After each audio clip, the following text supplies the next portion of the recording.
Esteemed guests, thank you for having me. I'm not Karen Lewis. I am Jesse Sharkey. I'm the Vice President of the CTU. I'm honored to be at the City Club this afternoon. Karen fully intended to be here with you this afternoon, but as you know, she is in the recovery stage, and sometimes she has good weeks, sometimes she has great weeks, and sometimes not so good. So this is one of those weeks, so you get me instead. Karen is in good spirits. I spoke to her this morning. She sends her well wishes. She said, I think the direct quote was, "Let him have it." So that's what you're going to get. And I will say that I'm not used to speaking in front of such an esteemed crowd, but I am used to speaking in front of much tougher crowds. When the teachers and clinicians and PSRPs get off work at the end of a hot, sweaty day in June, the end of a school year, and come to the union's House of Delegates meeting, and I stand there, that's a much tougher crowd. So I do want to mention that because I am here really to bring a message on behalf of those 26,000 active educators in the city of Chicago to the people in this room who are so involved in the civic life of the city. School opens next week for teachers and students for the week after that. And yes, this is a period of excitement, but it's also a period of time of very deep uncertainty about what the future holds for our schools. I want to talk about three things today. The first, I want to talk about the fiscal crisis that we see unfolding before us in the public schools. Yesterday, the Board of Education voted to approve a budget that is $480 million out of balance unless they get relief in the form of a bill that is not yet passed, which would require the signature of a governor who's against it. And frankly, this highlights the deeply irresponsible fiscal course set by this school leadership and the political leadership that appointed it, and the political leadership in the governor's office. I also want to highlight the role played by financial institutions like the Bank of America, which has profited to the tune of $274 million, even as the schools have got $200 million from the most vulnerable students. And the round of cuts are devastating special education services in the city. Maybe we'll have a chance to talk more about that in question and answers. The second thing I want to talk about is that school opens in the shadow of an unfolding moral crisis, as 12 hunger strikers who are fighting for a global leadership in green technology school at Diet High School enter their 11th day without food. At least 2 of them collapsed yesterday and required emergency medical attention, and they are still refusing food. On the Ed Schultz show this morning, Jeanette Taylor, one of the hunger strikers, said that she's prepared to die. And on a personal note, I should mention that the people in the Bronzeville neighborhood that are fighting for that school are, more than anyone else, the people who I learned from. I mean, at the feet of those community activists is how I learned what was going on with Renaissance 2010, with school reform, and really I look to those people for their moral courage and leadership. So they're fighting for a community school proposal, which by all accounts is the strongest proposal that's on the table. And that this group, which includes members of the local school council, parents, a couple of teachers that we represent, and they feel they must resort to starving themselves in order to be heard, speaks volumes of the absence of democratic accountability as it relates to schools in the community, and particularly in the working class Black and Latino community in the city of Chicago. And finally, I'm going to talk about the idea that the financial crisis and lack of democratic governance, so those first 2 points, combine to form a toxic cloud that's hovering over contract negotiations. And people in this room will know that our contract expired at the end of June last school year, and that although we spent some time exploring the idea that we might be able to negotiate a pay freeze for this year in exchange for some meaningful assurances that our schools and our professional autonomy would improve, that came to nothing. And the new CEO, Forrest Claypool, withdrew that offer as one of his first acts as CEO. And that we're now facing a demand of a 7% pay cut in the form of eliminating a pension pickup, as well as a number of other cuts. And people want to know, what's the union going to do? Is there going to be a strike? And I would suggest to you that that's the wrong question right now. That the issue really is, what does the fiscal crisis mean for the direction of the public schools in this city?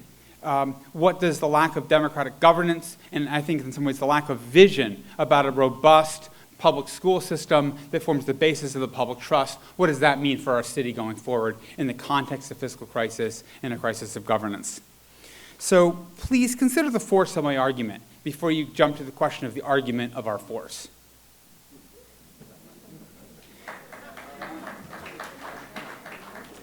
Let me begin by talking about the fiscal crisis. We have said, the CTU has said that the public schools are broke on purpose. Both words here are important. The first word is broke. And I know that the Board of Education has had a really bad reputation of crying wolf financially. If you go back in the history of the city, 50, 60 years ago, the Board of Education was a repository for patronage hires. And don't get me wrong, there are still administrators at the board making more than $150,000 a year who do things that I think we'd be better off without.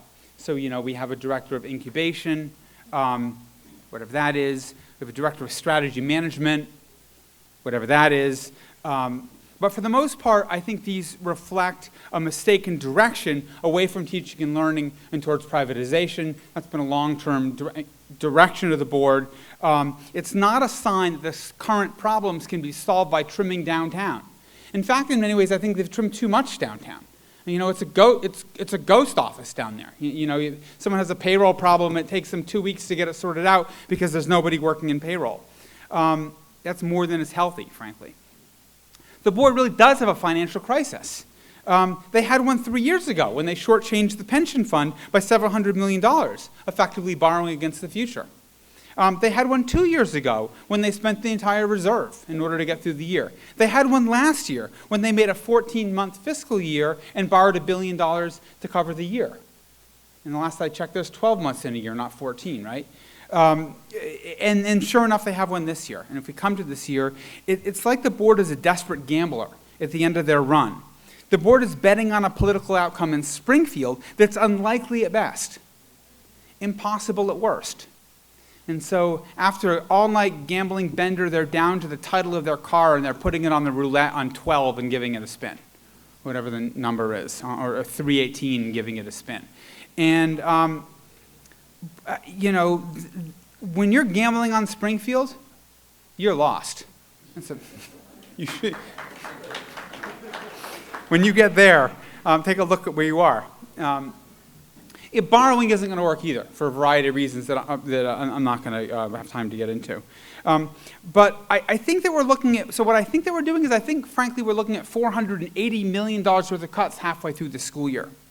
That's on top of the $200 million they've already slashed, especially, like I said before, out of special education. They've eliminated the funding for elementary school sports in Chicago. The small amount of money that we get to run the National Board Certification Program out of the union has been slashed, etc. It's going to be a horror story. Mass layoffs of teacher and other school staff. Every school in the system will need to be reprogrammed. We're going to eliminate maintenance and cleaning budgets, eliminate vital programs, strip our schools to the bare bones. And those of you who know something about Chicago history, that term bare bones has got a long history in the city too. And that's very much what we got. But at the union, we've said broke on purpose. What do we mean? What we mean is the fiscal crisis in the schools, in important respects, has been created by endeavor. That is, it's a manufactured crisis. It's a direct result of the board leaving revenue on the table. So, for example, despite the fact that there's a very restrictive tax cap for schools, Daley didn't even tax up to the cap, costing us some $65 million a year over a whole period of time, greater than a decade. In addition, the city has access to a $50 million capital improvement tax. So while we've seen a building spree in the schools, and think about all the selective enrollment schools that they built over the last 20 years, the city never raised the capital improvement tax, choosing instead to borrow money on the bond market and then roll the service costs of those bonds back into the operating budget of the schools. The board has left more than $2 billion over the last 20 years uncollected. We can make a similar story about tax equipment finance, TIFs, or about risky bets on auction rate bond swaps and the subsequent refusal to file for arbitration to recoup some of those losses. And it's not just past mayors.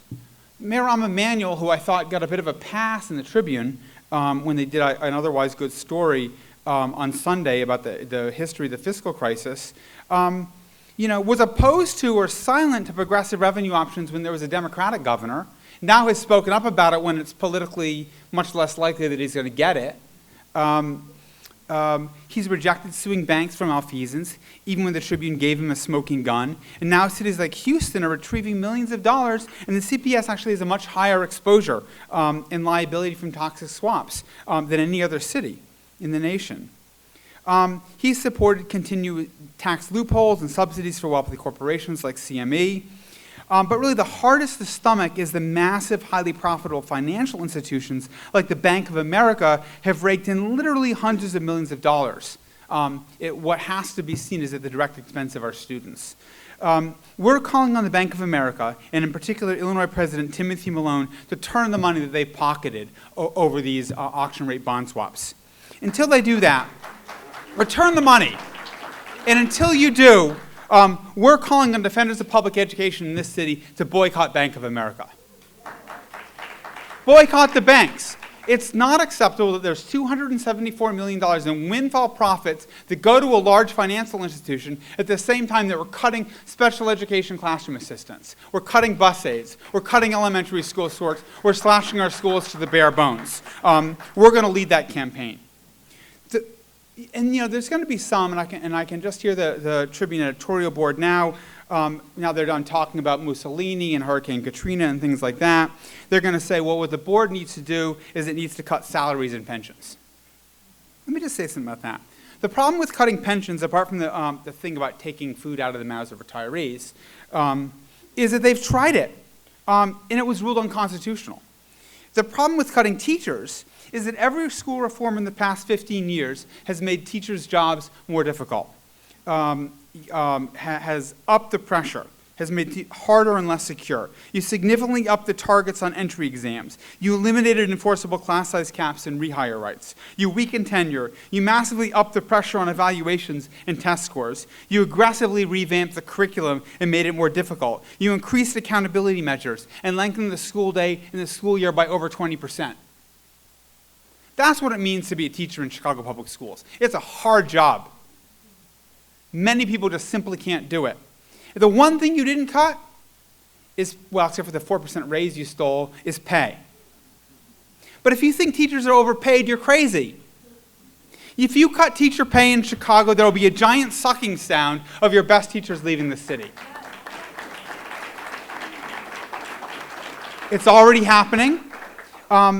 Indiana has a teacher shortage, as does Kansas, and Teach for America can't make its recruiting targets. The pressure on the profession is real right now. And so, you might be able to pull out a financial industry report, which CPS commissioned internally, an Ernst & Young report, which is, oh, teachers are overpaid. I'm telling you, that's a blind alley for our society and for our city. So there is, of course, one other thing that you can do. You can tax the rich.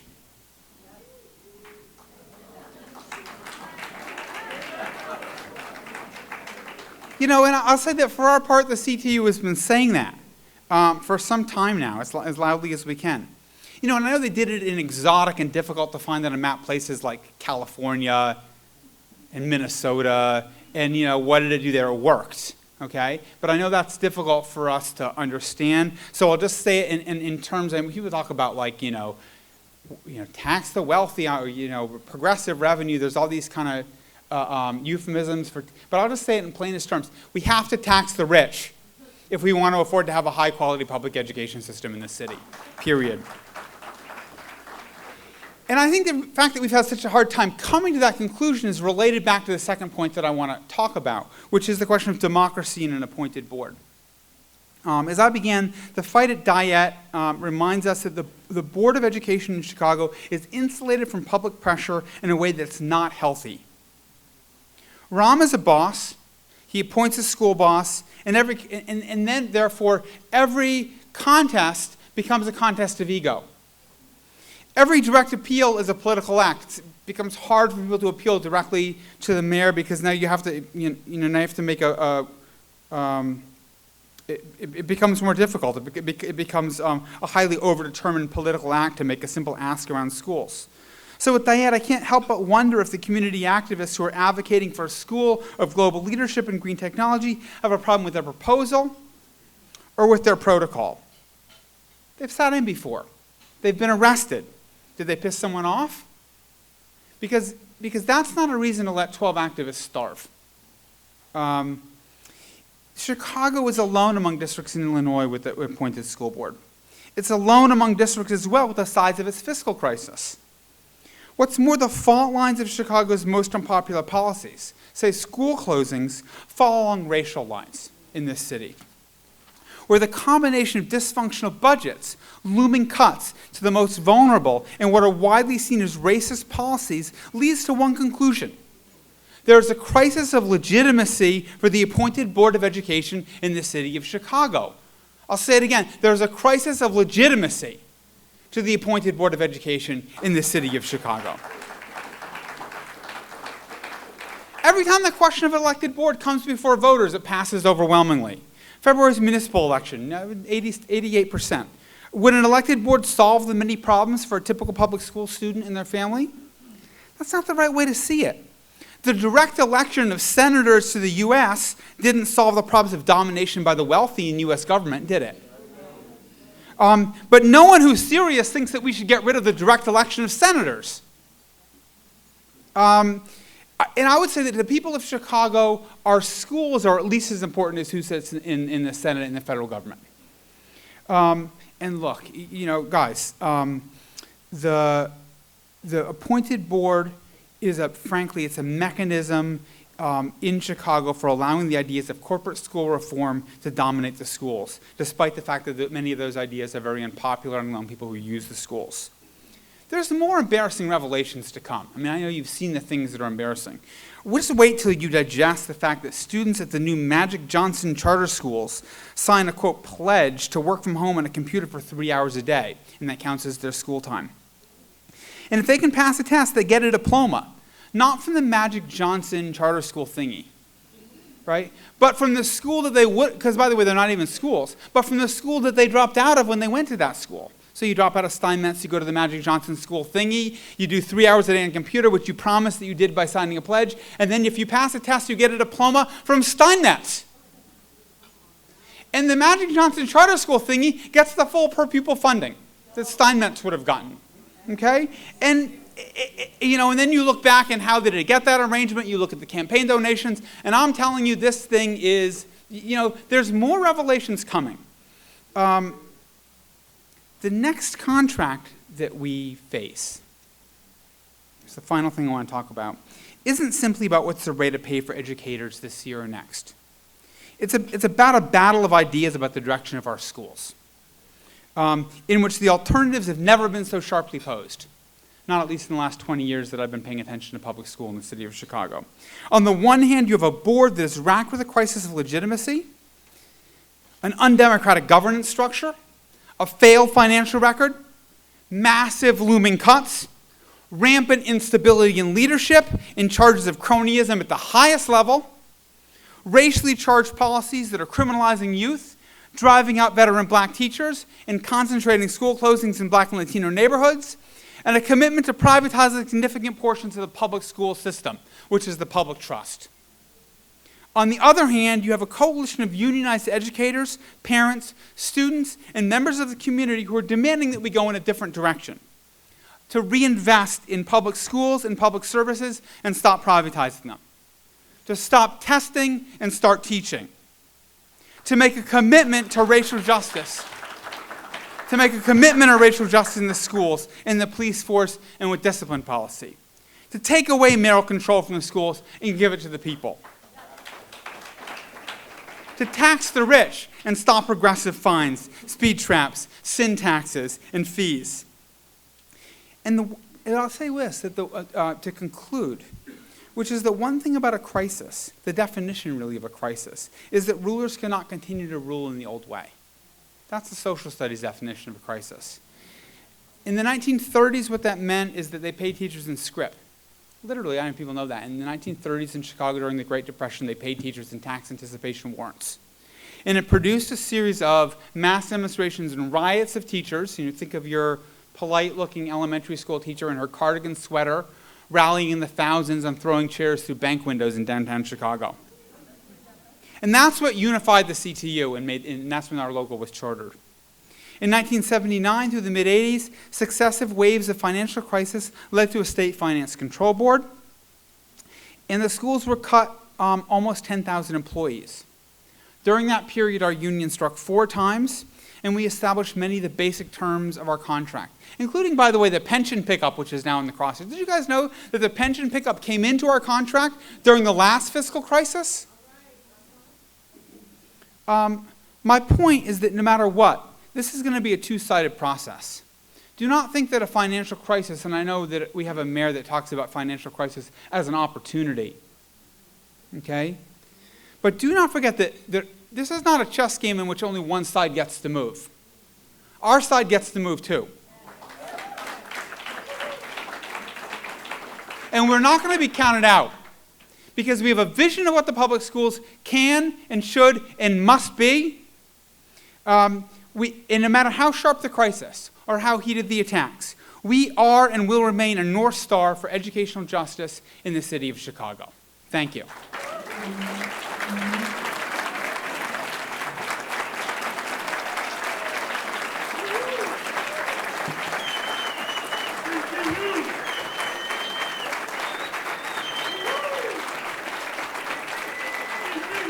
CT who?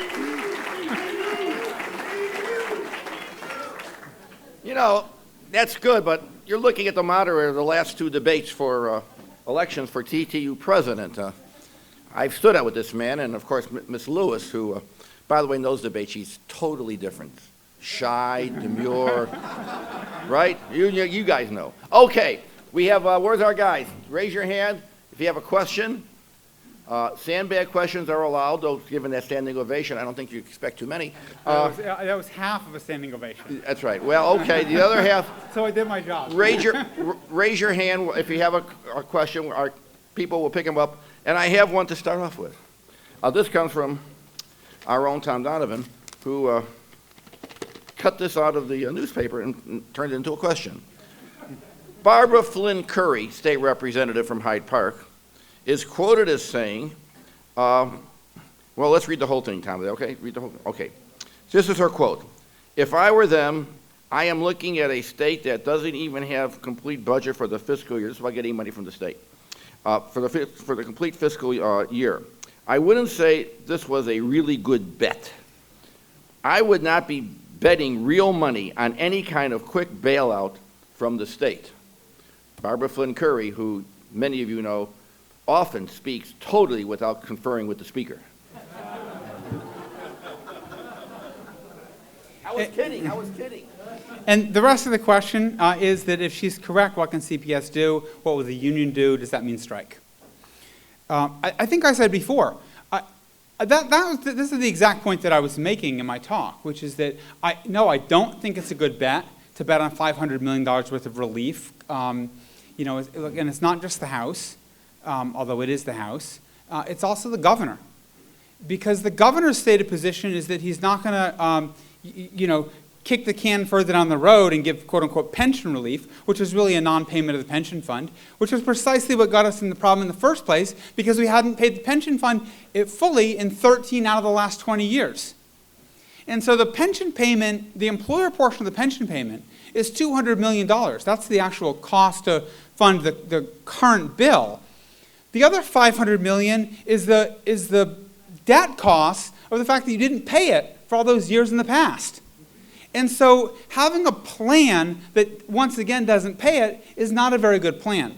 And I admit that this is a really difficult situation that puts this requires the thinking through of how we change direction in the schools. This goes to the question of vision. And I don't think we're just going to piecemeal it by trying to put together a one-year cut that isn't really a solution to the pensions, because it just means the problem is going to reappear next year. We need some school leadership with real vision. We need some political leadership with real vision. And if taxing the rich isn't part of that conversation, then I don't know how that we engage in that conversation. That's the down payment. That's the mark of good faith bargaining in terms of the political forces in this state about where this thing is going. It's very difficult to talk about a strike in which there's $500 million missing from a budget. What, strike until they save $500 million and then call it as a savings? I don't know what that looks like, which is why I'm saying put off the question of, do we go to the mattresses with a strike, to the question of what is our vision for public schools? And do we have one that we're willing to articulate and argue for and fight to defend public schools? And that's the starting point for it. And we'll cross the bridge about what happens if they try to lay off 5,000 or 7,000 people out of the schools at that point. I mean, you can expect that we're going to, that we'll advocate, that we'll mobilize, that we'll organize around that. I hope we don't get there. Okay. Remember, this is the City Club, and we are the premier forum. We also like sandbags. And get your shovel out. Here we go. Denise McGowan Tracy, what was your opposition to the military academy at Sen? Do you still feel the same on the issue? He's not blinking, so go ahead.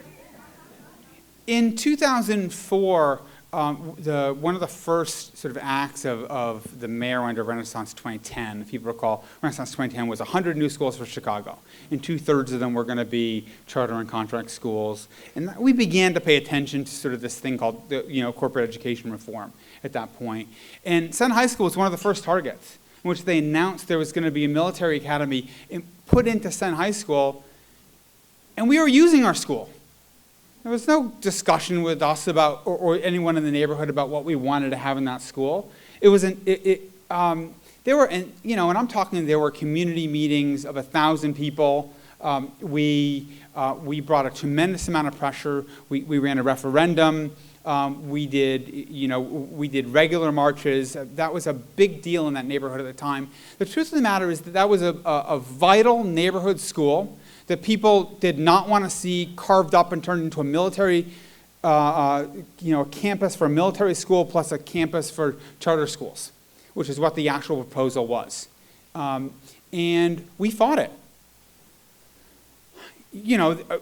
Including, by the way, people who are in the ROTC program at the high school, at Sen High School. There's a junior ROTC program. We all fought it. I also, just to be clear, I have some deep reservations about using the military as a career in technical education, as a career pathway. I don't think we should be militarizing our youth. I think we should be giving them all kinds of options.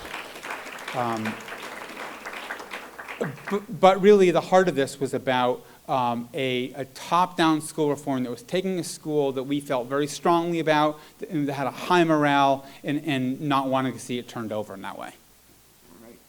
Good answer. The fact that you taught there had nothing to do with it, right? I was the union delegate at the time. All right. This is the opposite of the last question from Raymond Wall. You know who he is, don't you? Yeah. I do. Yeah. Chicago Teachers Union Pension Fund. So, this is going to be a knee buckler. How can the Board of Education be democratically elected, and what might this look like? That's a hard question. I'm glad that this question came up. The Board of Education could be democratically elected if the Illinois legislature passes a bill that would make it so. And I actually think there's a bill in right now to that effect. I'd like to thank Representative Martwick. Maybe he can stand up and say who's the chief sponsor of the bill. It has 50 other sponsors. What's the number? 50. House Bill 50? House Bill 4268, and there's Oh, you have 50. House Bill, I'm sorry, yeah, that's right. House Bill 4, I should have known that. House Bill 4268 with 50 sponsors, and it would do exactly that. It would make the Board of Education in Chicago democratically elected. By the way, I would volunteer at no cost to draw that map.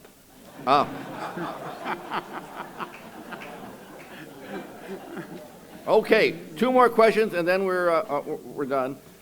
Mary Sharon, Jay, this is Riley. Yeah, I know Mary Sharon. Since property taxes, let me take, Mary, you got to print. Since property taxes in suburbs, She's got beautiful handwriting. I know, but it's still printing with help. Since property taxes in suburbs with good schools are double what Chicago taxpayers are assessed, how can we expect quality schools in Chicago? Look, this goes back to the question of funding. You know, and I said tax the rich, and I think that's very important to say clearly. There's the question of property taxes. And that's a real question. The truth of the matter is that Chicago's property taxes are lower for residents, you know, in residential neighborhoods than the surrounding areas. And you know, many of our members are hit very hard by property taxes. You know, so this is not a kind of an easy ground for us to tread politically in the union. But the truth of the matter is that a tax on property is essentially a tax on wealth in some ways, in which the people with the highest wealth valuations in their property, the people who live in Lincoln Park, pay much more in property taxes than someone who lives in Englewood. So now, there's a number of ways in which, you know, in which what's happened to property values in the city of Chicago hits people in the bungalow belt. It hits people in working class neighborhoods in a way that's pretty hard because we've seen the assessed value of our homes go up very fast. But if we don't look at property taxes, you know, we're leaving one of the important tools that we have out of our arsenal. So, am I sitting here advocating, you know, let's go property taxes, woohoo? I'm not doing that. I'm saying we need to tax the wealthy, you know. But frankly, looking at property taxes needs to be part of the solution. We have one anonymous question to close. Does the union have any responsibility in solving the fiscal crisis? Yes. You know, frankly, we're trying to. You know, I'm standing up here saying some things that we think are solutions. We have pretty consistently talked, I mean, you know, 3 years ago we were going around talking about a financial transaction tax, which is a tax that's used in a lot of places, including New York and London and around the country and world. You know, people were very busy poo-pooing us and telling us to, like, mind our business and stay in, you know, go back to the classrooms. But the truth of the matter is that, you know, part of our contribution to the public debate in this city has been consistently, we were the first major organization in the city to talk about TIFs. And when we first raised it, we were. You know, Ben Jarofsky gets the tip of the hat. But, you know, was a columnist, you know. But the truth of the matter is that in terms of a big institution in the city, raising at the bargaining table in 2010, we were looked at like we were crazy. And this year there's, you know, $100 million or so in TIF surpluses that are coming back into the budget. I guess we weren't so crazy. You know, we've talked very consistently about corporate tax loopholes and some of the ways that some of the biggest corporations in the city get off very light. And by the way, there's a history of that too. You can go back and you can look at what the women elementary school teachers who organized in the late 1800s. A big part of what they did is they looked through the tax rolls and they found the largest businesses in the city that weren't paying taxes, and they just exposed that. That's literally how this union got its start, you know, more than 100 years ago. And so, you know, that's partly a contribution. But I will say this, that, like, you know, I already mentioned that in the contract talks that have started, we were willing to look at a pay freeze, you know, giving up a whole series of things, if there could be some assurance that our schools weren't going to get gutted and that there were going to be some meaningful protections for teaching and learning in the city. But what you're not going to see us do is go arm in arm with someone who in their other arm has an axe and is taking us out out behind the shed to go visit a stump. That's not the way that's going to go down with us. It's not. You know, no, and I mean, because we really do take the idea that we're the defenders of a public trust, public education, very seriously. We have a big microphone. You know, typical parent, you know, in a school in the South or West Side doesn't get to stand in front of a room like this of people and talk about, you know, the funding of public education. We do, and so we're going to use the opportunity to say it. And as I mentioned it before, slashing teacher pay is going to be you know, could you get that victory? You know, you're not going to get it willingly out of us, you know, but even if you could get it unwillingly, it would be a Pyrrhic victory. because it will lead to the decimation of the teaching force. Which the last time I checked, there's been a substantial institutional investment over the course of the last 2 decades in building that teaching force up, and upskilling it, and making the work more professionalized. And then you want to add insult on top of injury to lay people off, to insult us, to slash our schools, to up our class sizes, to destroy our professional autonomy, to make us subject to test score accountability, and now to cut our pay on top of it. That's not the way that's going to go down. Okay, thank you. This is City Club where all rules are basically made to be broken.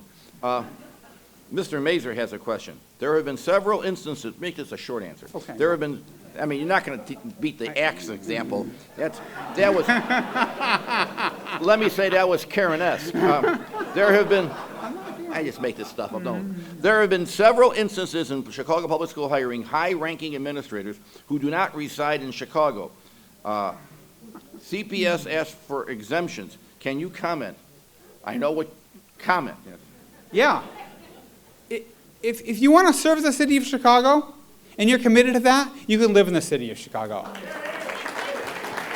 That's what all of our members do, starting in 1996. And it has a very clarifying effect. If you have to send your son or daughter to the school, in the school system that you purport to manage in the best interest of us all. Thank you.